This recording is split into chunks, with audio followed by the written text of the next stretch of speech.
دسالتداریا ایران حزب پلیس و آسایش بو پرانیا باشیرن ولاتی هنارتن وکو هولک بوجنافبرنا خونیشاندانان پشتی بردوامی آوه بودما پتر جه هفتیه که چالاکوان و ریخران داویترین ویدیوین خونیشاندانان شوابوری وشاندن و خلک دروشمن دجی توایا سیستم پریوبرنا ولاتی و ریبر اولی علی خامنه ای دان. تبی که حکومت ایران عالیم بیانی برای خستن خونیشاندانان که نهبار دکه لی شارزا وان تاوانان رد دکن. او خلکی لسر جاده نبیانینه و نجی چتنه او خلکی آسایی ایرانینه. خلک ایران خونیشاندانان دجی گندالی و پریوبرنا خراب آبوری یا دم دهان سالان دکن کو اوه بو اگرا بیکاری و لاوازی آستیجیانه اره برسواتون دا هیزن آسایش بکشتنا دهان خونیشاندران و گرتنا صدان و برنا ریگر هم بر وان خونیشاندانان.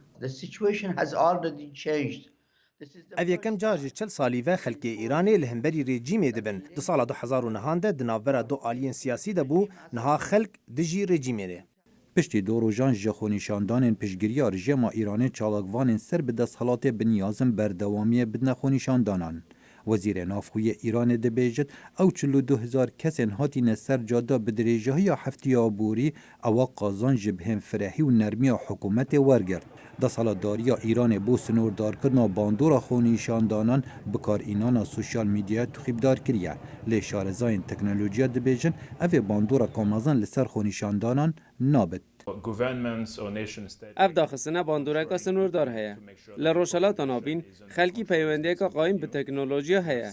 هر کس اگه دکارید خدمت وی پی این با بلافکرنا ویدیو این کرد بکار بینه.